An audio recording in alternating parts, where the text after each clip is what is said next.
Hello, everybody, and welcome to that Tom Clancy show. No, I have no idea why I'm so short in this scene. Nothing changed in the project in the last few hours, and it's really weirding me out. So, welcome back. Long time no see. I know it's been a while, but and you're probably wondering why I'm on so late. Well, when you have a guest that's in another part of the world and do your best to be accommodating, you do early morning or late night streams. So, uh, my guest tonight comes to us all the way from Nigeria. He is the CEO and co founder and head programmer of a 7-man outfit working on their fourth game, which already makes him something of a Superman.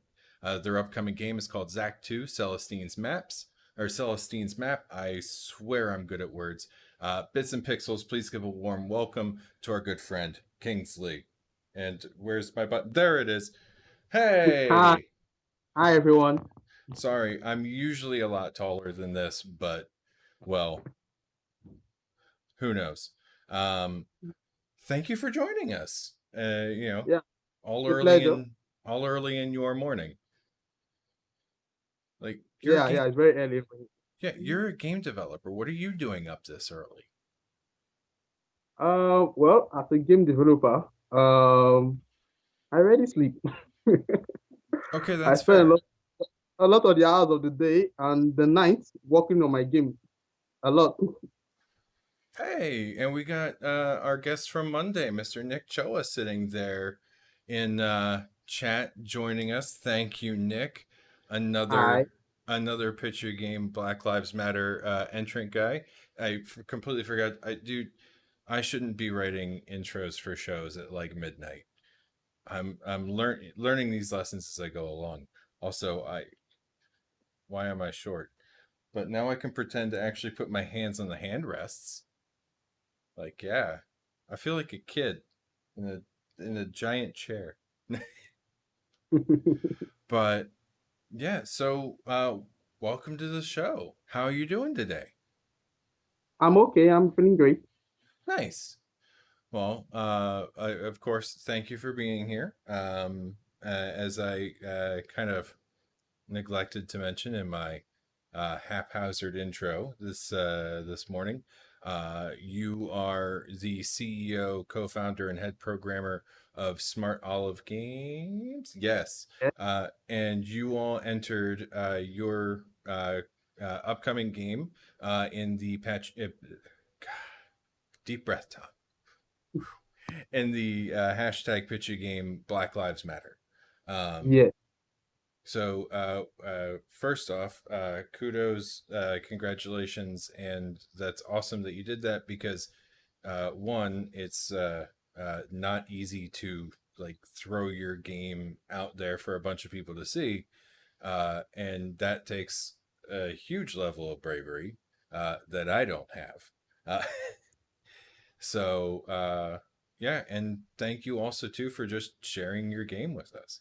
So really, before I kind of get into the game itself, dude, if I uh, before I get into the game itself, why don't you tell us a little bit about yourself and then also to the studio? Like, what what made you to say I want to be a game developer?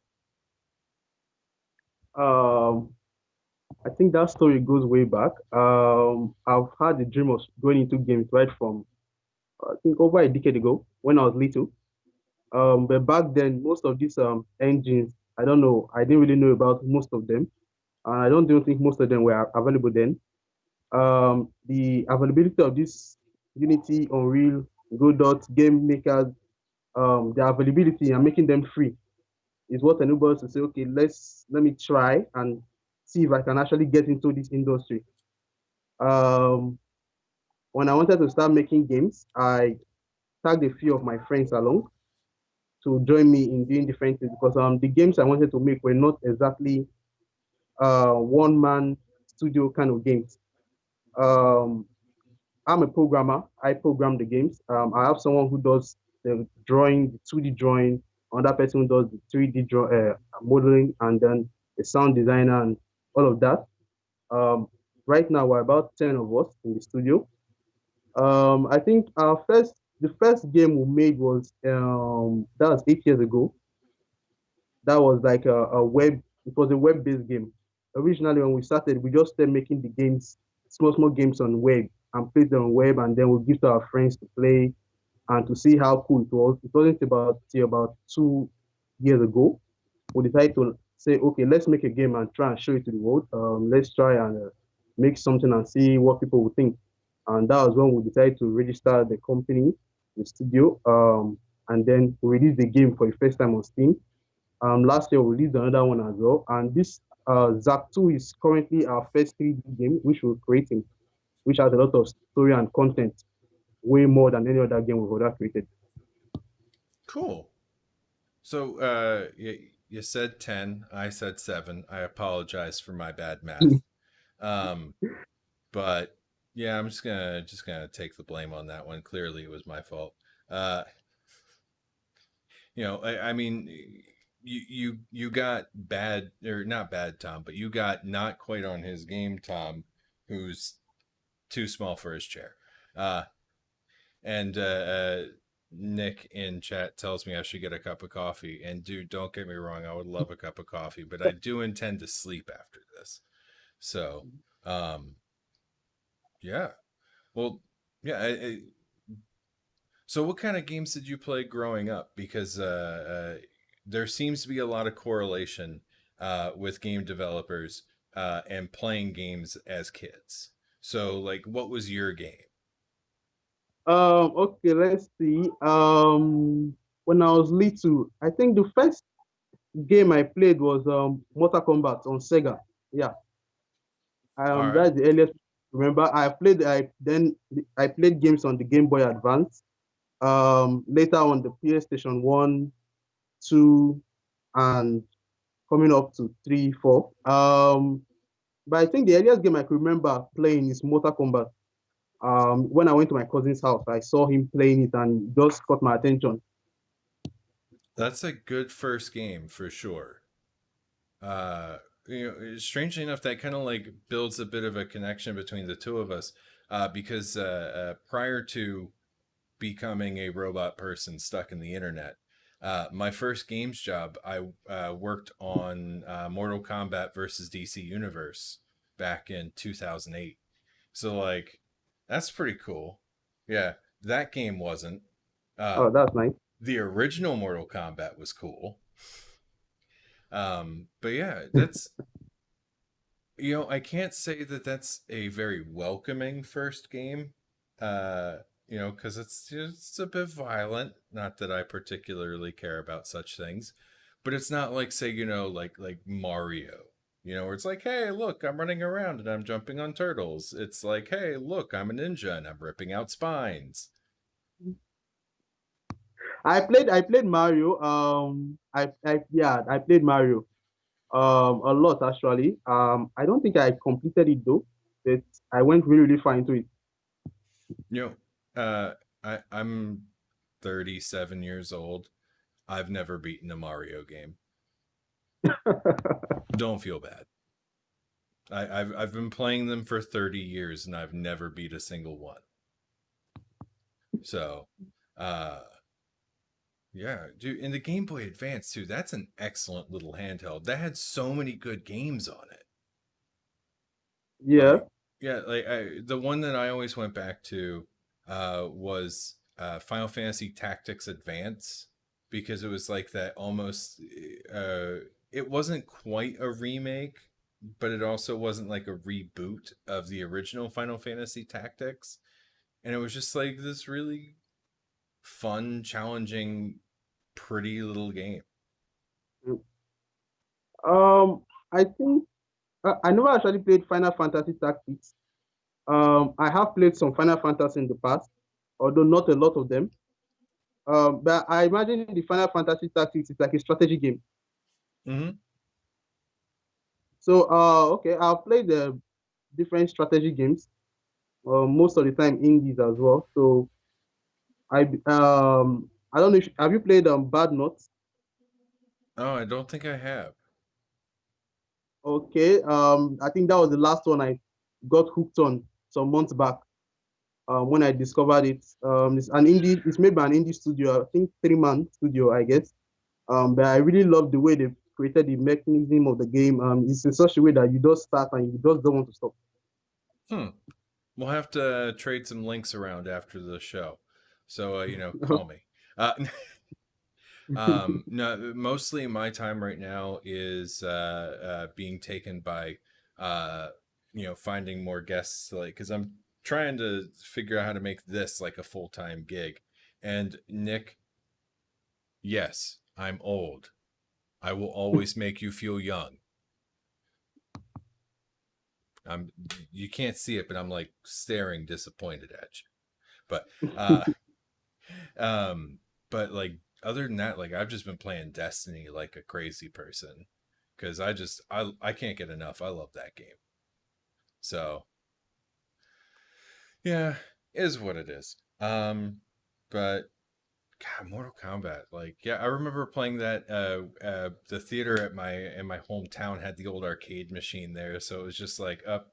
You'd always be like, I'd always tell my family that the movie would start like about a half hour before the movie actually started, so that way they'd drop me off and I'd get a chance to like sit there and play some Mortal Kombat before I went and watched whatever movie it was.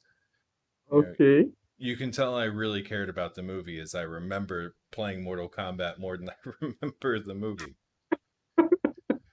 But it was fun because like I grew up in a very small town, and so a lot of people didn't like get fighting games. So even though I'm not very good at them at all, I got to feel like I was a badass because I was all like, yeah, I'm beating all these guys, and like, hey, I know how to do a fatality. And they're all like, how did you do that? And I'm all like, I can't tell, I'm just real awesome. You got another quarter? Want to go another round? you know of course I didn't sound like that because I was a kid and I wasn't cool, but uh in my head I did. So the only thing that sucks about being bad, worse off Tom, who isn't appropriately scaled to his world, is that I have to move things so I can read my hidden notes over there. So all right, I asked that one. um okay, so tell us about Zack 2. Zack 2 is a story-driven action adventure RPG game.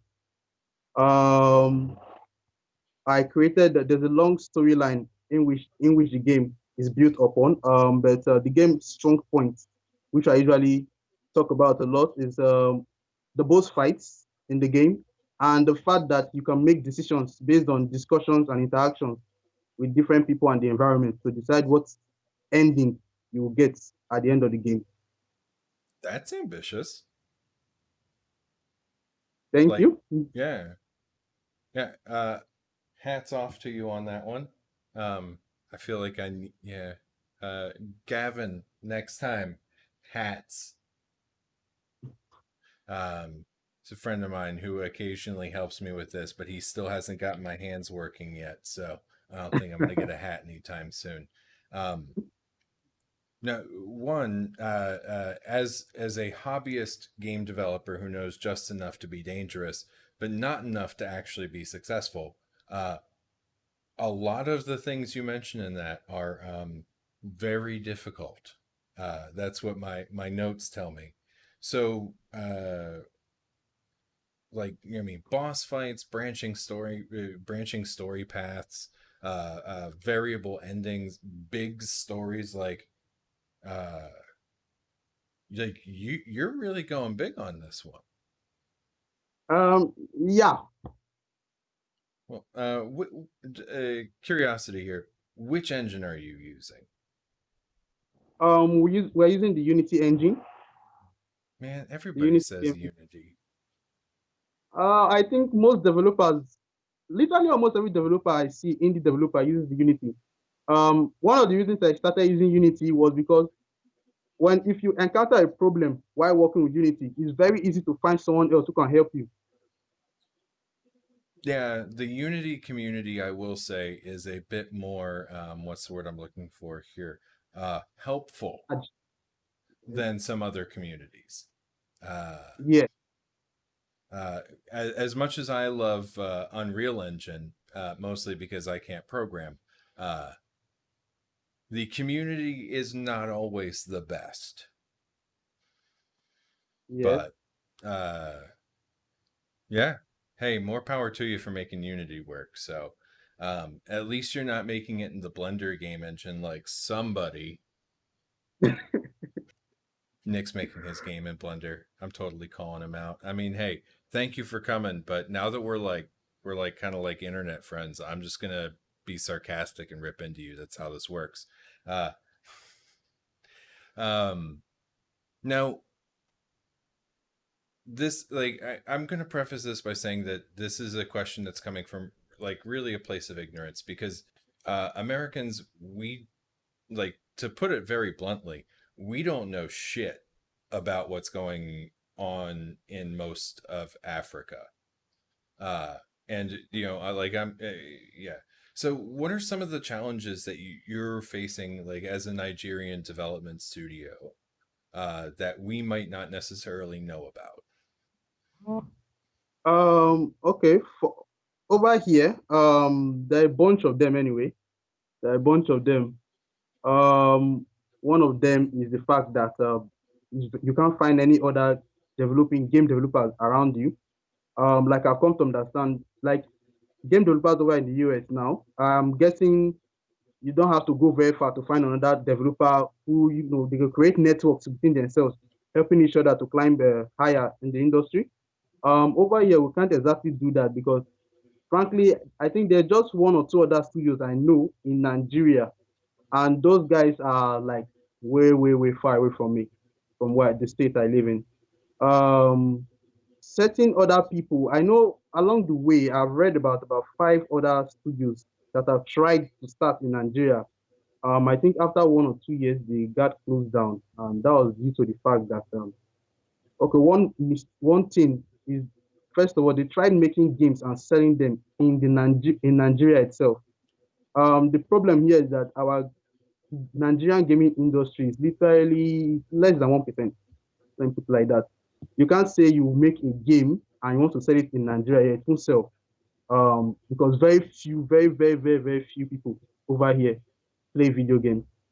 So those of us that are thriving, it's not based on the fact that we're selling the games. Here, it's like we have to sell it over to Europe, America, and such. And that's a little bit difficult because we don't live over there, so we don't really know the culture and the ways of how gamers over there behave and interact.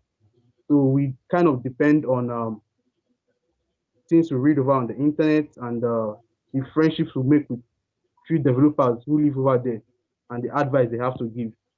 Another thing over here too is difficulty to access things like funding. We don't really have any government programs to help, in which you could say maybe you take some money so that you could start the company and then see where things will go from there. We don't have those uh, access to all those things over here. So that also is something that makes, because I know there are a bunch more people in the country who would like to start their own gaming studios as well, who probably have had the dream for a really long time. The problem is just it's either funding or even over here, it's difficult to even say you want to convince someone to fund a gaming studio because they don't really think of it as a business. They don't really think of it as a business. So that's just one of the challenges that I've faced currently over here. Wow. Yeah, it's I was talking with Liam before the show started, and it's something that especially in America we kind of just take so much for granted because so much of the history of game development has happened over here. I mean, yeah, to an extent, it like the home video game market and business really did start in Japan, but it was everybody was targeting that American market, Yeah. and then from there it's really become, I mean, you see a lot of very good developers rising up in Europe, you see good developers in Canada, we're starting to see more developers in mainland China, uh, Australia, Russia, Poland, but it's generally, these countries that have a very strong understanding of like the Western ethos, you know, um, so it's just, yeah, like it's really awesome to have the opportunity to sit down and talk with somebody who's making games from a place that we historically don't associate with it. And it really kind of makes me sit back and like you like kind of it puts things in a really brand new perspective and gives me a lot of things to think about that I previously wouldn't have, so like honestly, preparing for this show, I was like, this is going to be the hardest interview that I've done so far, because it's you have an experience which is so different from ours, and Yeah, one that's excellent. It's excellent in a way because it allows me and also the audience to like broaden our knowledge, and by learning a little bit of your story, thus making like our lives a little bit better. But then at the same time, it's like also like makes me think like, damn, what can we do to like help, like, I mean, aside from the standard like, hey, buy my games and wish list, like what are the large systemic things that we can do to try and make it a make video games as an industry as a whole just like a more inclusive and better place, you know yeah. um but like, yeah, I guess the long and short of it is, um I think that you're a badass for like really trying to do something. Like, I mean, anyone who makes a game is a badass. Anyone who makes a game in situations that aren't necessarily ideal, even more of a badass. And the fact that you have made multiple games, you have cobbled together a team of 10 people in all this, and have just continued to push and try and get bigger and better and do all this, like, dude, that's like heroic. So, uh, thank you for being great. Thank you. Yeah, I mean, hey, everybody needs somebody to like tell them like an honest, good truth sometimes. And I mean, uh, there you go. Like I'm a person who chooses my words very carefully. So if it comes out of my mouth, I mean it. And like honestly, dude, like you're pretty great. And Liam just posted something in chat, 100%, and these are exactly the reasons I started Pitch Your Game, to provide a platform for developers slash teams of all demographics of voice. And Kingsley Team Pig would love to see your team in the Discord. Yeah, Liam has a big fancy Discord. Apparently, like I'm officially a part of everything now. I'm actually on the Discord. Oh, word. Never mind then. Yeah, Liam, he's in the Discord. I didn't know either. So, but yeah, I'm apparently like the official podcaster or something now. I don't know. I interviewed Liam. I talked to some people, and apparently, like, I have not like a job, but like a responsibility. So, It's nice. Nice. hey, I'm digging it, man, because I get to talk to a whole bunch of really cool dudes about, like people I'd never would have talked to or had a chance to meet before. Like, as cool as it is to like help out in, giving people helping amplify people's voices, it's awesome on my part because like I get to enrich myself by getting to know all these people that I otherwise wouldn't have the opportunity to meet, and that's like one of the great things about games is it's just this huge, big, wonderful, you know shared delusion of grandeur, because we all know what it's like to be Sub Zero, freezing Goro and getting that like that last punch in and that last sliver Yeah, of health to move on to Shang Tsung. We all yeah, know like what it's like to get through a castle only to be told the princess is somewhere else, and it's this shared language. And there's a lot of guys out there who are terrible, but there are the people like you and others who are out there trying to get their voices heard and make it all a more complete whole.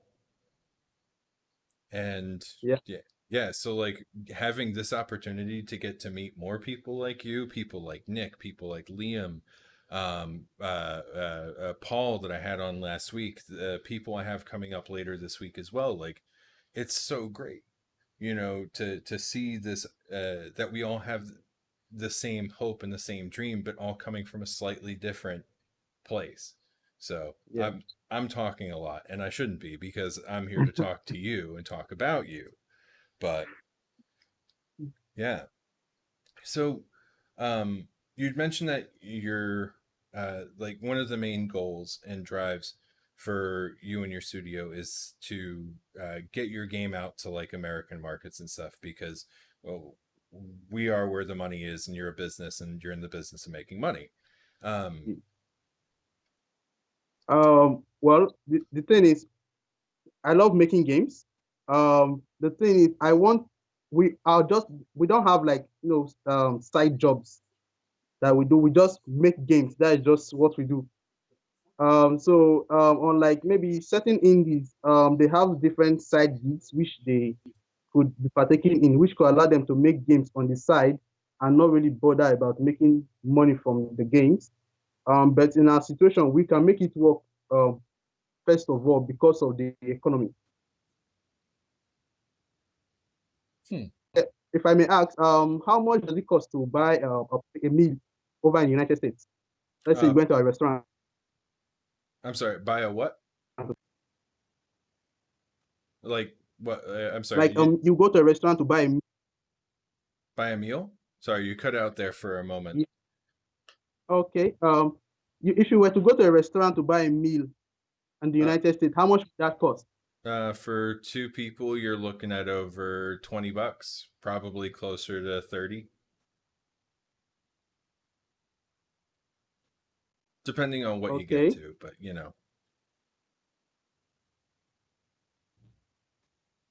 yeah, it is. Yeah. I could get a meal it for like $1 Yo, that sounds or pretty less, good, actually. because I hear very good things about Nigerian food as well. Yeah, there are a lot of good ones. There are a lot of good ones. Um, I should have asked. A friend of mine is from Nigeria. He's from Lagos, and he lives up in Toronto, Canada now. And he's always talking. Okay. He's talking about like Jollof rice or something like that, and he's always like, "Oh, my mom makes the best." And that was going to Yeah, be one of the questions, but I couldn't remember 100% if that was the right food item. I was going to be like, "Yo, who makes the best Jollof rice?" jollof rice is basically made in every Nigerian family. Every Nigerian family eats that, and it's something that is really commonly given to if a person comes to visit you to see you. You cook jollof rice. It's just I don't know, maybe part of us. I think. Mm. Hey man, the pictures I've seen of it look delicious. So if I ever make my way over that way, I'm gonna call you up and be like, "Yo, where's the best place? Let's do this." No problem. I'm ready on that offer. Word. Because I have not been to Africa. It is one of the continents I haven't been to. My wife has, and I'm very jealous. Um, like we kind of have like I feel that I'm very well traveled, uh, and then she just like destroys me. Like she's been all these other places that I've never been to, and I am amazingly jealous. And she was on the western side, or no, the eastern side of Africa. For some reason, I always get my east and west screwed up, like on the other side of the world. But she was in Tanzania for a couple weeks, and she always told me like these wonderful stories of it, and you know, and I know that Tanzania is a completely different portion of the country than Nigeria and different cultures and all that stuff. But yeah, she got to be in the same relative part of the world as where you are, and I am upset because I didn't. Uh, But yeah, trying to think like because those were, I mean, that really covers all the main topics I had set aside for the show. So for the people in chat right now, if you guys have any questions, go ahead and throw them up in the chat. Like, go ahead, type those out. I'm gonna pantomime typing because it looks silly, and all that stuff. But other than that, this would be the time where I would start familiarizing myself with my 5 questions. Um, but yeah, you've been a great guest, man. Like, thank you. thanks a lot. Oh hell yeah, man. Like uh, I I love the opportunity to help others. And I can't like necessarily always help in the most like direct ways. So like if I can, this is something I can do to help, and I like being able to do it. It's Um appreciated. Nick in chat has a question. Why not try out your game in a test market of South Africa first? I know they have a bigger game market and it is closer to home. Um, okay.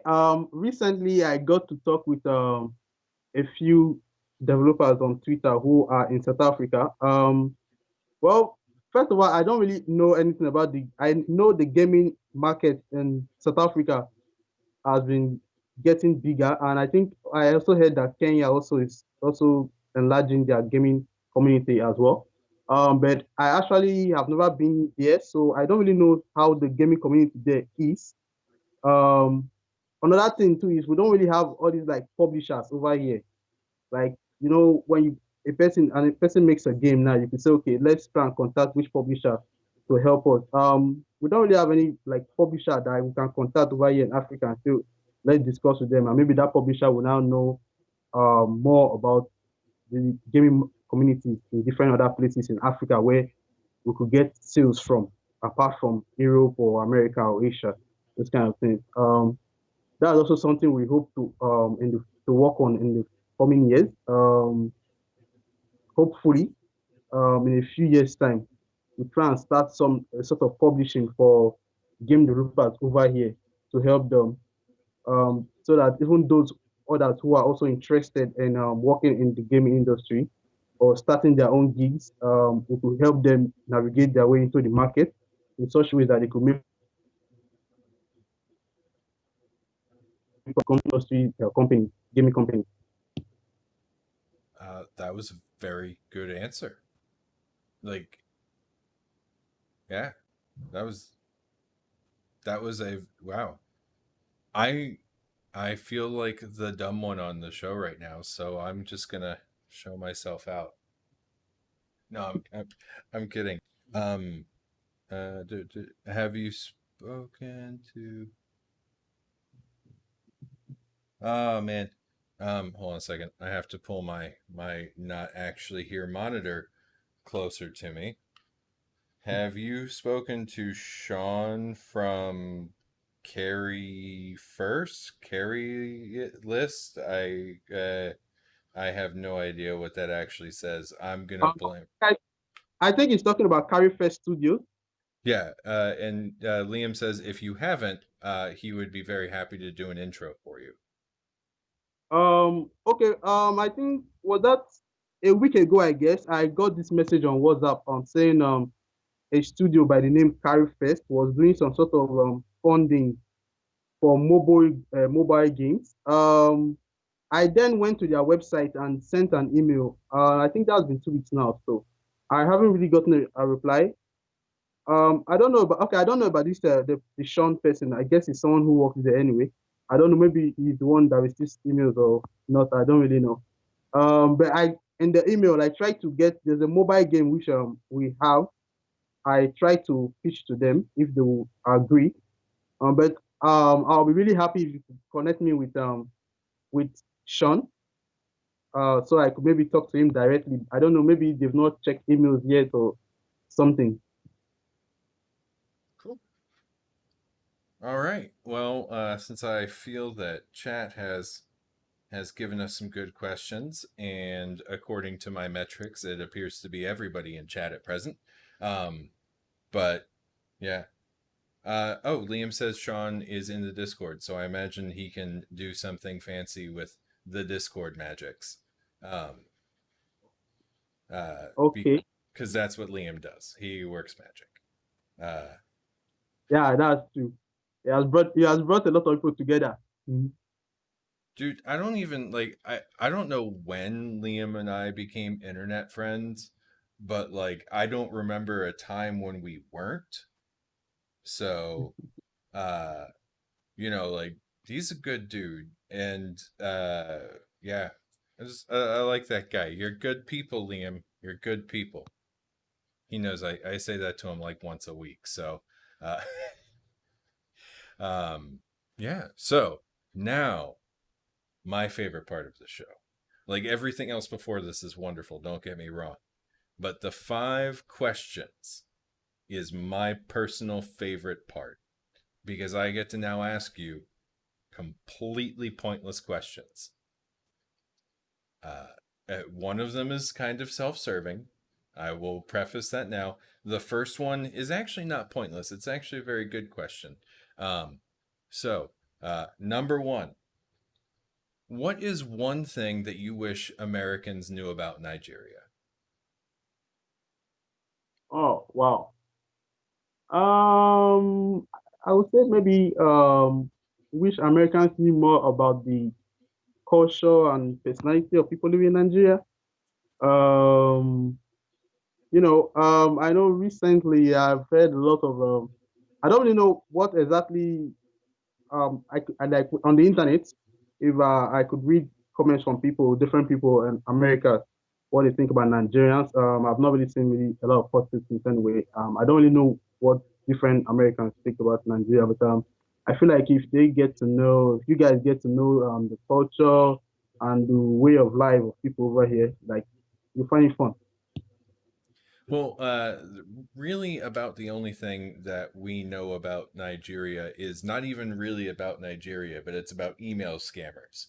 But over Yeah. here, yeah, it's always, yeah. So the previous version of this question was when you guys get emails from scammers, do they say that they're American princes? Uh, Oh no.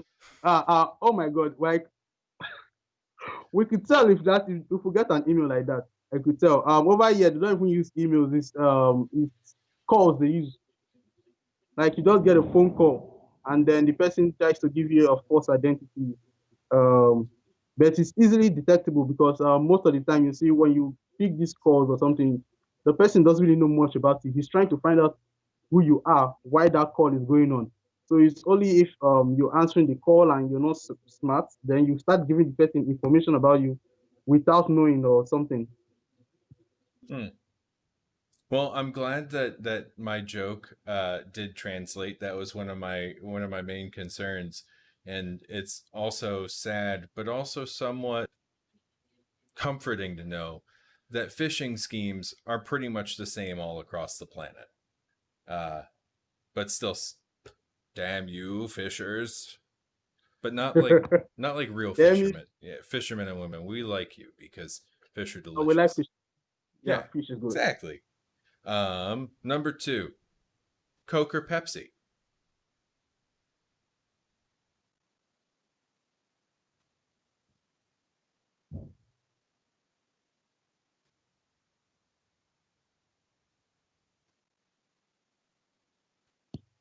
Did did we cut out there for a moment, or are you just like really lost in thought on this question? Yeah.